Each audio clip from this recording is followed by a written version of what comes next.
하나님은 다 뜻을 아시죠. 저희는 몰라도. 네. 여러분, 성경은 역사다라고 하는 영상을 저지난주에 우리가 봤습니다. 그러니까 성경은 단순한 종교서적이 아니라 팩트, 역사 속에 있던 사건들을 기록하고 있다 하는 말씀을 이제 하는 것이고요. 그 역사 속에는 또 사건들이 있습니다. 그리고 사건들 속에는 반드시 사람이 있습니다. 사람들이 있습니다. 그러면 성경 속에는 몇 명이나 사람이 있을 것 같아요, 여러분? 그 조사를 해본 분에 따르면 2197명이라고 합니다. 실명 거론된 자들이. 그 외에 다수는 사실 무명의 성도들입니다. 그런데 이 많은 사람들이 둘 중에 하나입니다. 하나는 모본이고 하나는 경고입니다. 그러니까 이쪽은 본받아야 할 사람들이 있는 것이고 이쪽은 그러면 안 되는 거예요. 그렇게 하면 망하는 것입니다. 그런데 이 한 사람의 생애 속에도 이 모본과 경고가 뒤섞여 있습니다. 많은 사람.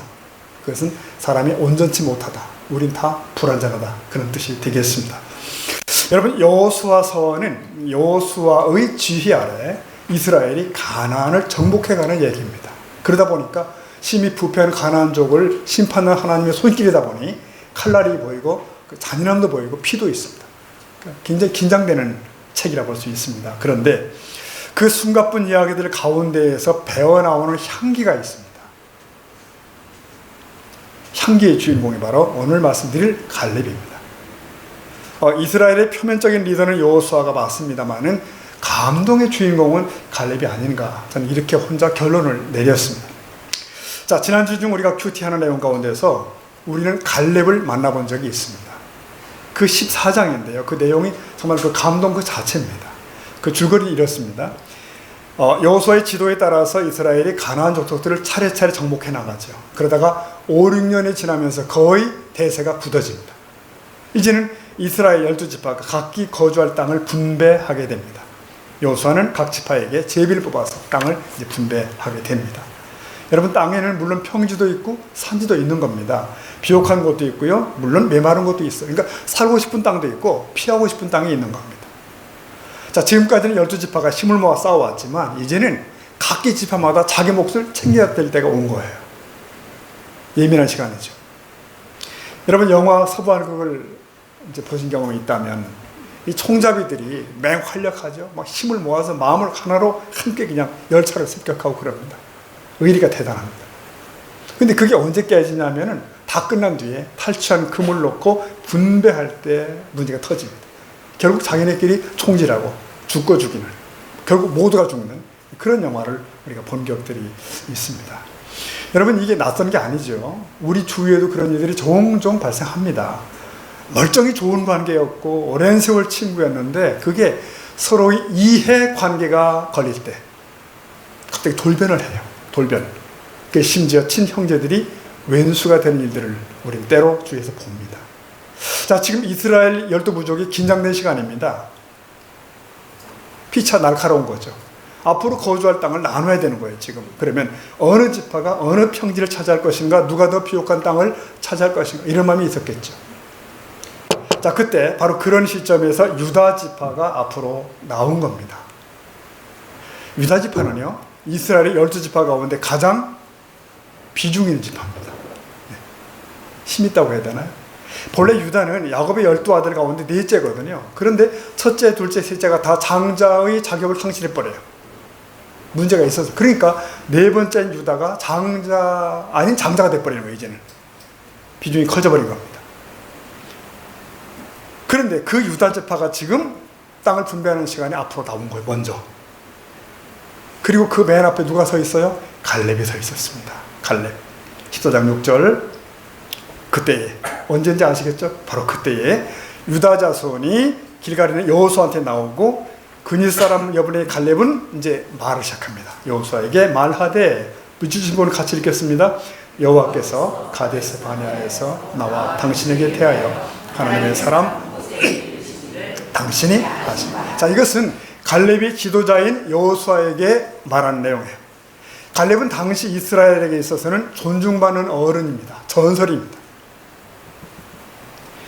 갈렙과 여호수아, 이 두 분들만 애굽에서 노예 생활을 해봤고 홍해를 건너봤고 광야를 걸어온 사람들이에요.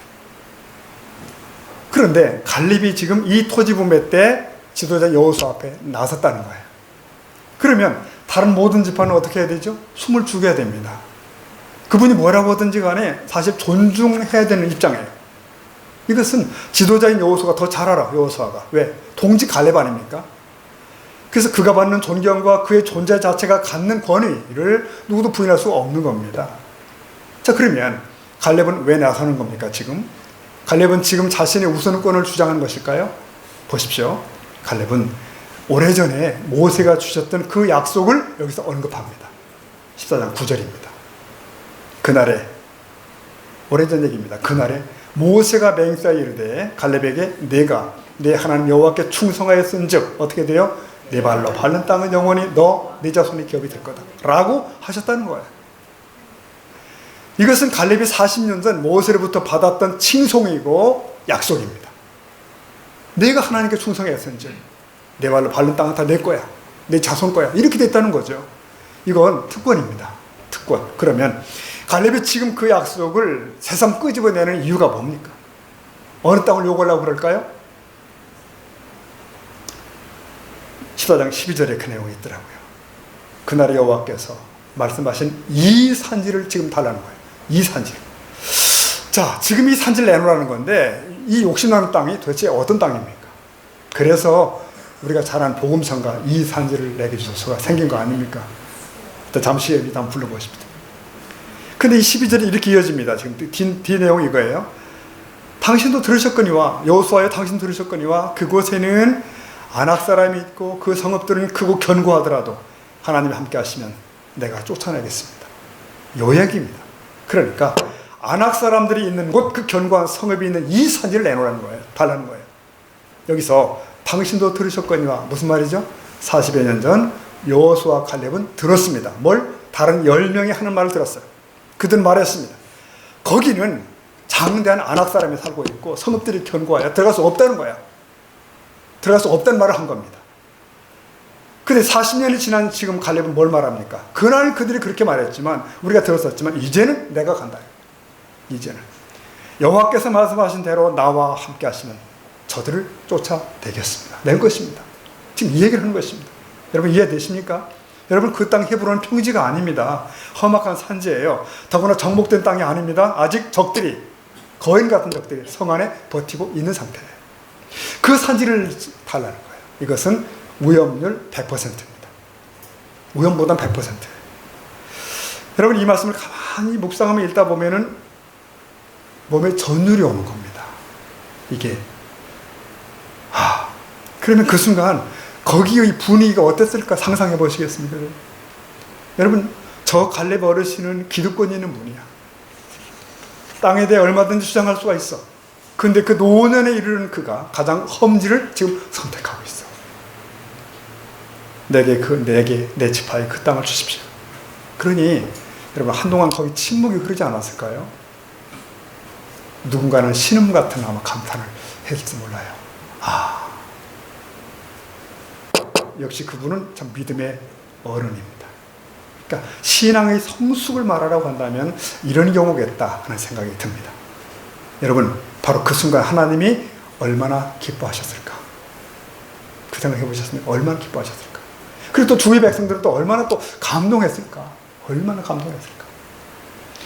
이 순간을 보면서 저는 사도 바울이 말년의 고백을 떠올렸습니다. 디모데후서 4장 6절 보면 사도 바울은 말씀하기를 관제와 같이 벌써 내가 부음이 되고 나의 떠날 기약이 가까웠도다. 이거 뭐냐면 관제란 제사 드릴 때 맨 마지막 순서, 기름을 붓는 마지막 의식이에요. 딱 떨어뜨려.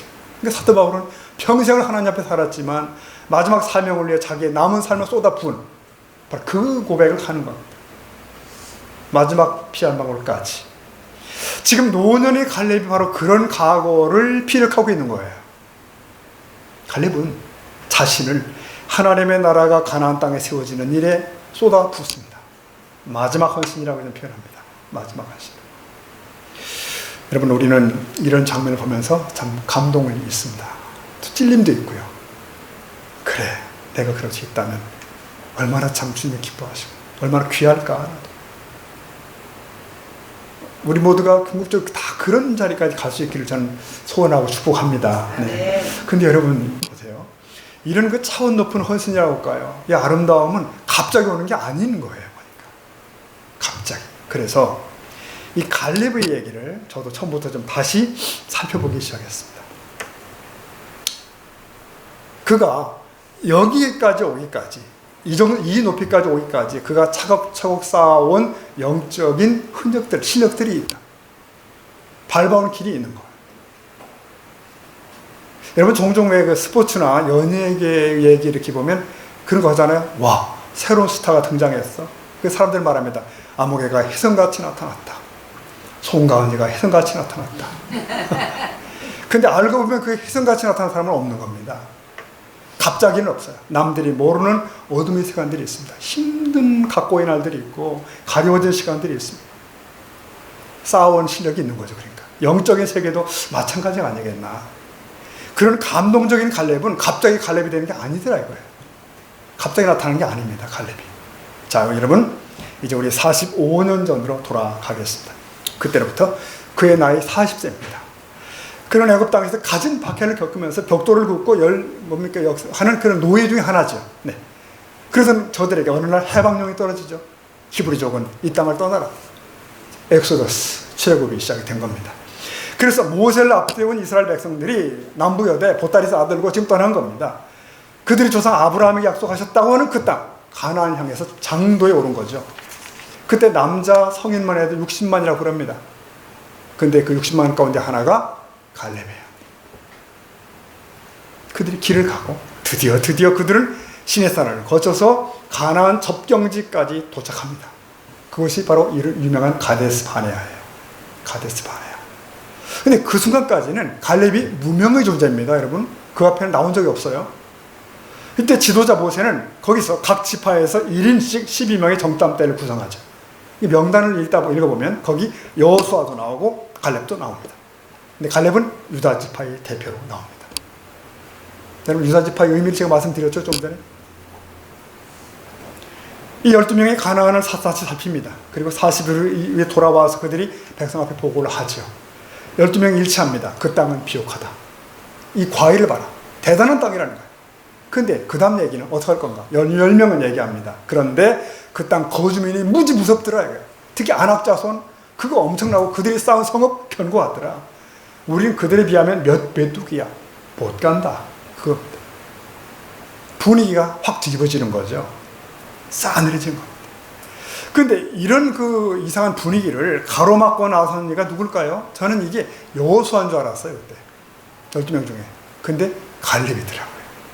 갈렙.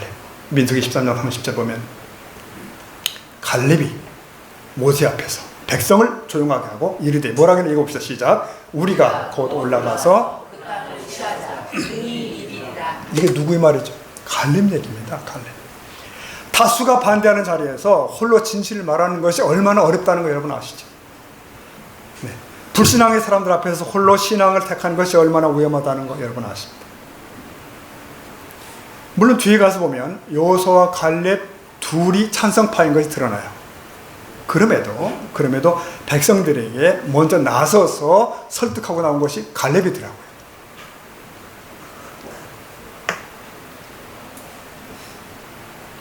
그럼에도 이미 절망적인 분위기는 전염병처럼 퍼져갔습니다. 지금 전염병 있잖아요. 요즘 그거처럼. 온 백성이 통곡을 했대요. 못 간다고. 그 돌을 집어서 둘을 때리려 했다는 겁니다. 여기 그때 순교자 나올 뻔했습니다. 또. 만약 여러분이 제가 그 현장에 있었다면 어느 편에 섰을까 생각되십니까? 결국 백성들은 가나안을 거절합니다. 그리고 차라리 애굽으로 돌아가자는 거예요. 여호와 하나님께서 이 배역의 현장을 보고 계셨습니다. 그리고 선언하셨어요. 홍해를 건넜고 만나를 먹으며 내 이적을 보고도 나를 청종치 아니하는 자들, 그들은 자신의 말처럼 그 땅을 보지 못하리라. 들어가지 못한다고 했어요. 이건 진노의 어떤 심판입니다. 그런데 그 진노 가운데서도 하나님은 이런 말씀을 하셔요. 민수기 14장 24절에 보면은 그러나 내 종 아무개는 누굴까요? 갈렙은 마음이 그들과 달라서 나를 오지에 따랐으니 자 마음이 다른 사람이 있어 그들과는. 그러므로 내가 그 자손을 혹은 그를 내 땅에 인도해 드리겠다는 거예요. 거기서 주님은 분명 말씀하십니다. 내 종 갈렙은 그들의 마음이 그들과 다르다. 그는 나를 온전하게 따른다고 그랬어요. 여기서 사람의 마음의 중심 보신 하나님께서 갈렙을 온전하다고 그랬습니다. 여기서 온전이라는 단어가 찾아보니 충만하다는 뜻이고요. 그 말은 하나님께서 만족하실 정도로 넉넉히 그분의 뜻을 순종함, 이렇게 되어 있어요. 하나님은 갈렙을 그렇게 보셨습니다. 그리고 그를 가나안으로 인도해 드리겠다. 그 자손이 땅을 차지할 것이다. 그랬습니다. 그러면 나머지 사람들은 어떻게 되는 거죠? 날 원망한 모든 자가 이 광야에서 죽으리라. 그들의 믿음대로. 날 멸시한 자는 한 사람도 들어갈 수 없다 라고 하시고, 그리고 또 덧붙이셨어요. 뭐라고요? 30절 보면은 여분의 아들 누구죠? 갈렙과 눈의 아들 여호사 외에는 내가 맹세하여 너에게 살리라 한 그 땅에 들어갈 수가 없다. 그러니까 갈렙과 여호수아만 심판에서 제외됐다고 선언하십니다. 그런데 여러분 눈여겨보실 것이 있습니다. 여기서도 말이죠. 하나님은 분명히 갈렙과 여호수아라고 말씀하십니다. 그러니까 여호수아와 갈렙이라고 하지 않으셨다는 거죠. 여러분 성경에서 여러 이름이 거명될 때 그 순서는 중요합니다. 의미가 반드시 있어요. 즉 여기 이 순간은 하나님의 마음이 갈렙에게 있으신 거예요. 네, 분명히. 여러분 그로부터 약 38년간 정말 이스라엘 백성들은 광야를 맴돌게 됩니다. 저주받은 자들이 다 죽을 때까지 그들이 못 들어가는 겁니다. 계속 돌아야 되는 거예요. 자, 저는 이제 그래서 그 가데스의 그날 이후를 좀 생각을 해보는 겁니다. 정확하게 말하면 38년이에요.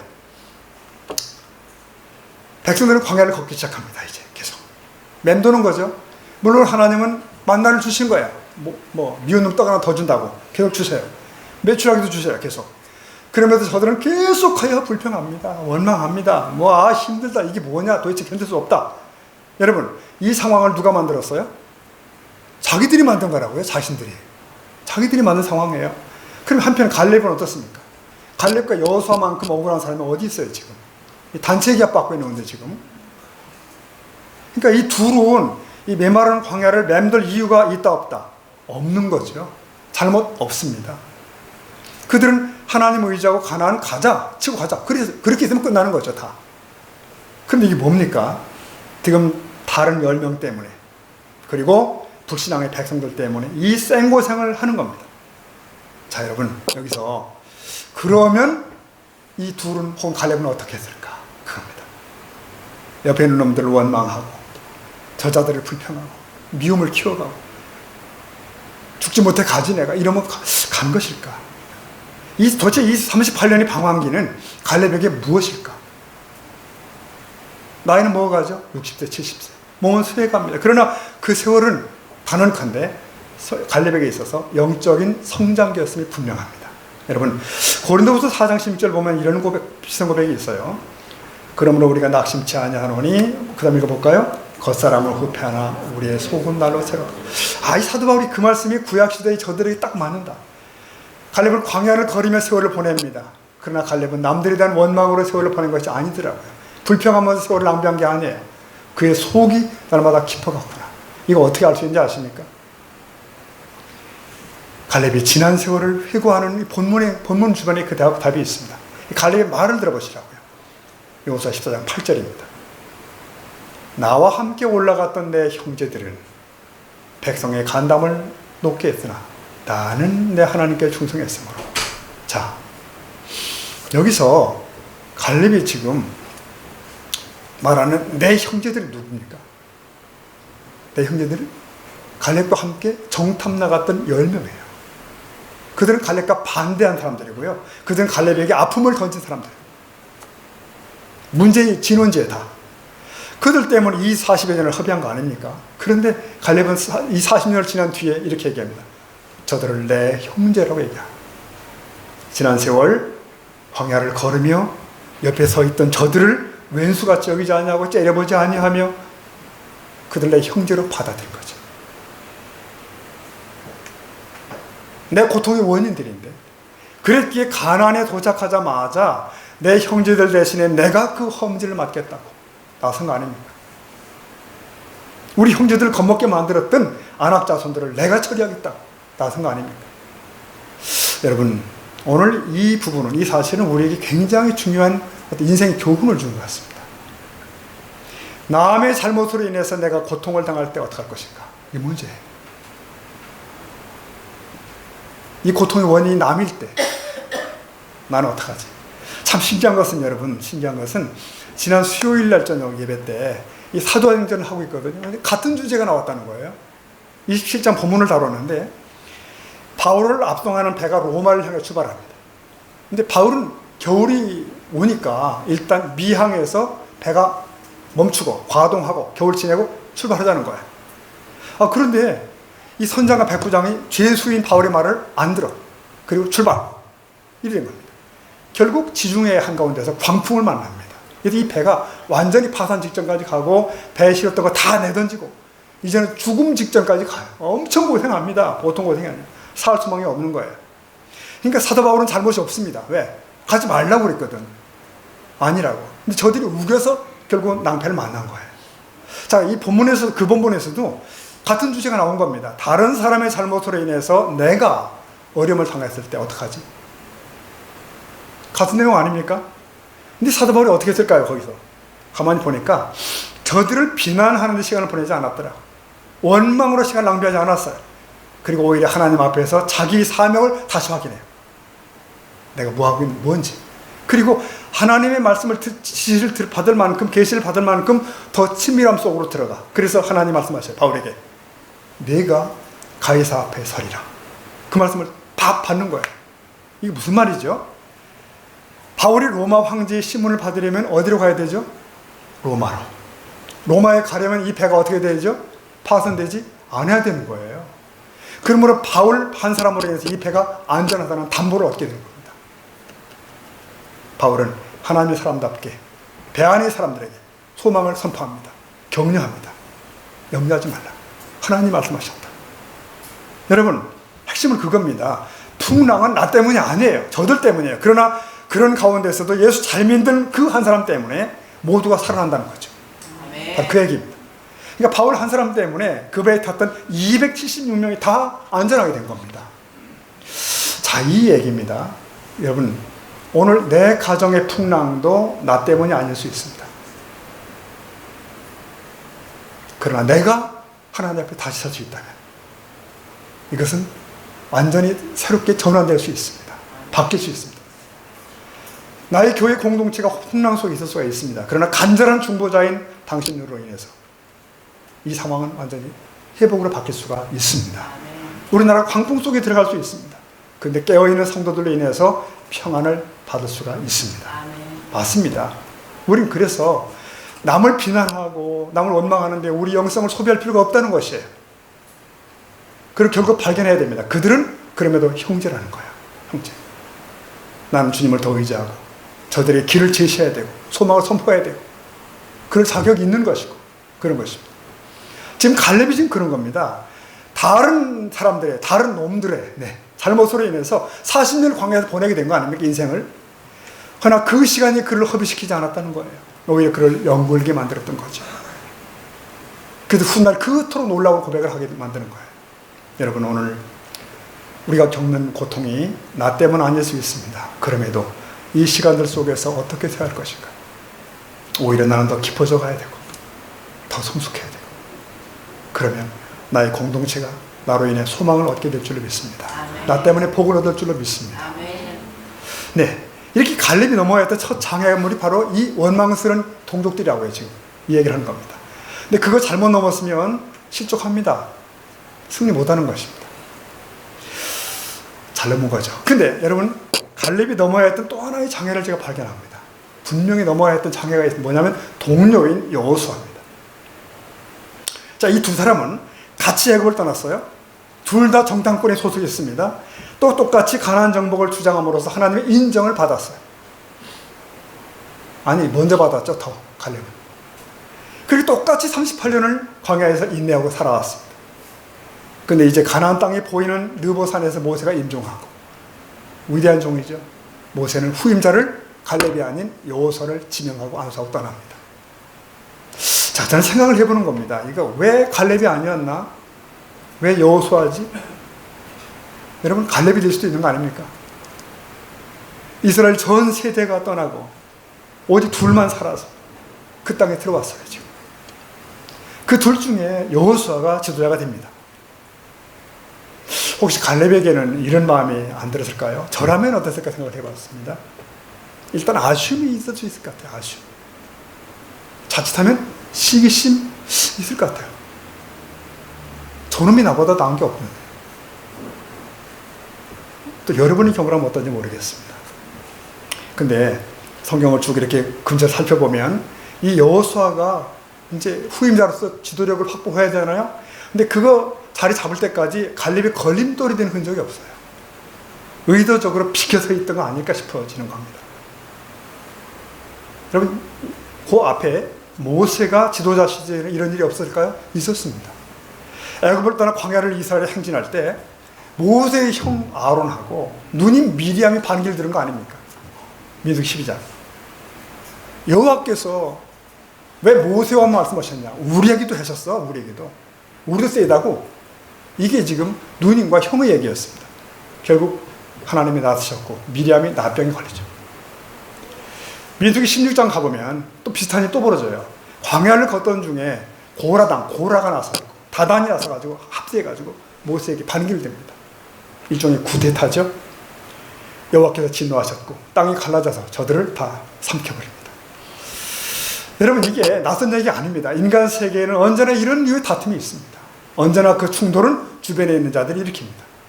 시기와 다툼은 죄인들이 본성인 것 같아요. 저와 여러분이 본성일 수 있습니다. 자, 여호수아가 임명됐을 때 갈렙은 어땠나? 다시 말씀드리거니와 갈렙은 유다 지파입니다. 여호수아는 에브라임 지파예요. 분명히 유다 지파의 비중이 세죠. 높죠.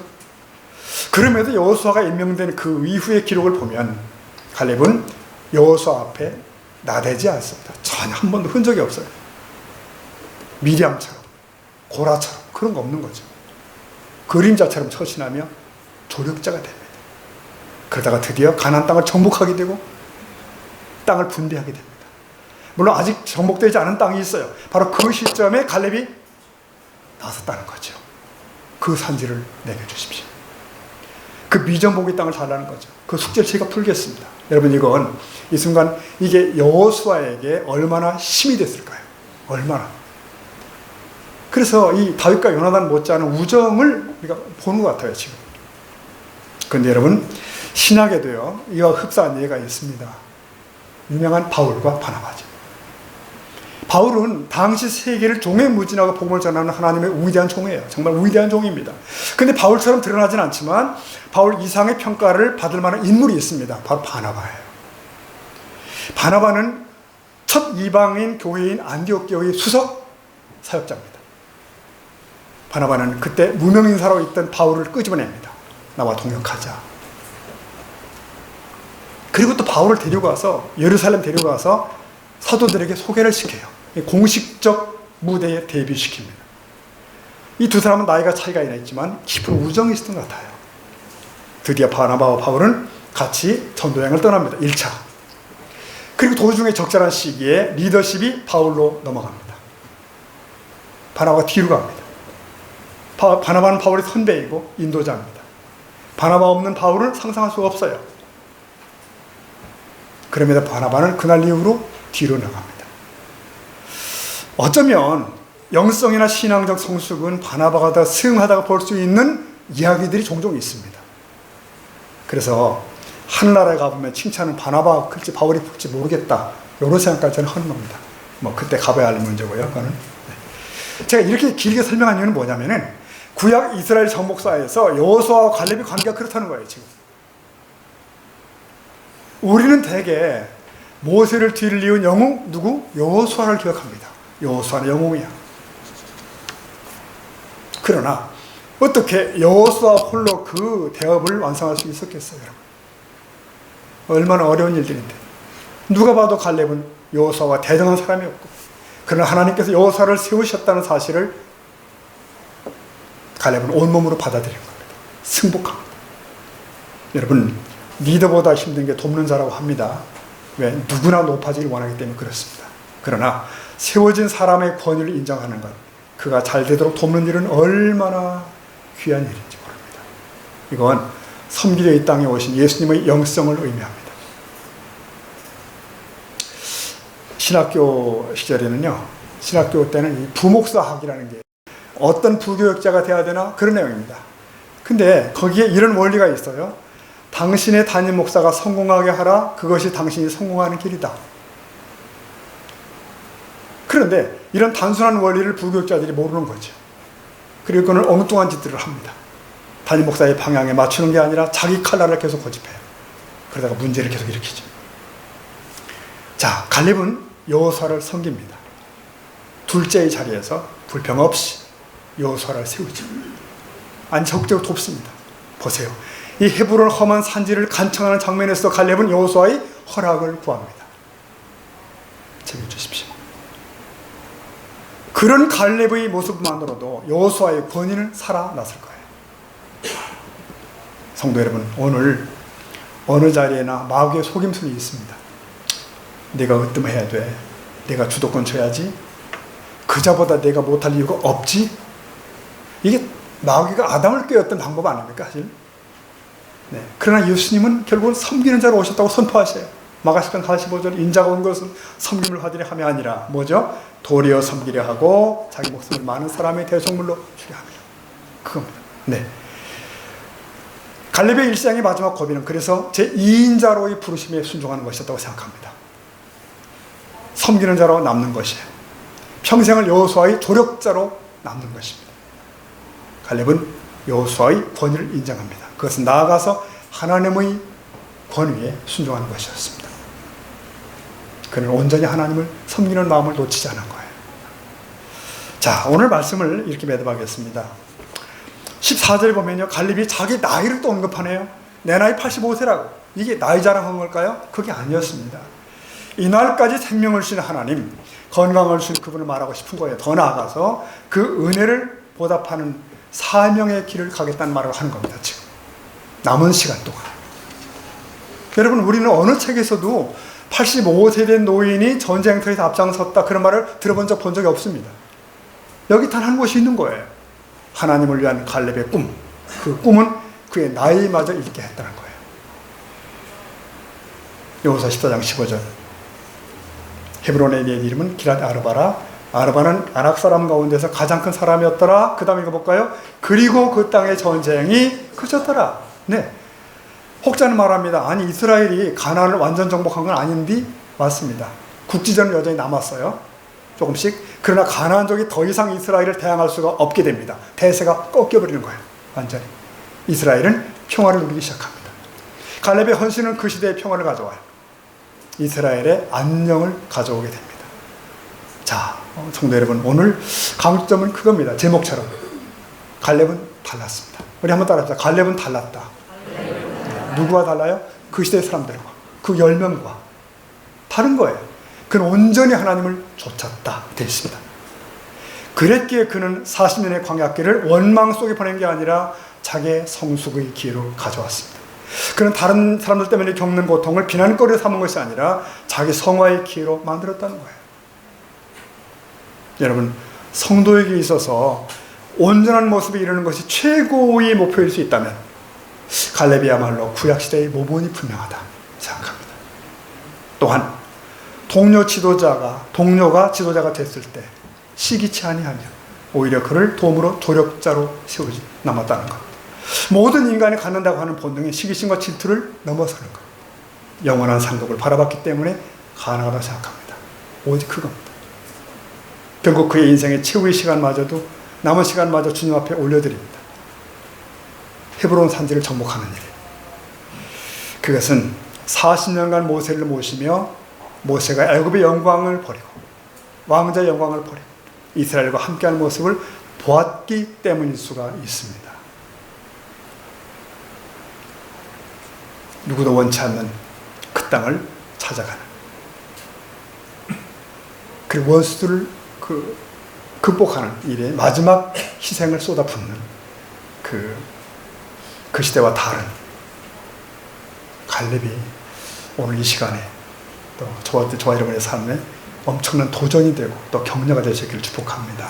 히브리 11장의 심적인 말씀을 볼 때 보고, 자, 이게 모세와 갈렙을 생각하면서 한번 읽어보도록 할까요? 시작. 그리스도를 위하여 받는 능력을 애굽의 모든 보화보다 더 큰 재물로 여겼으니 이는 상주심을 바라보며. 아멘.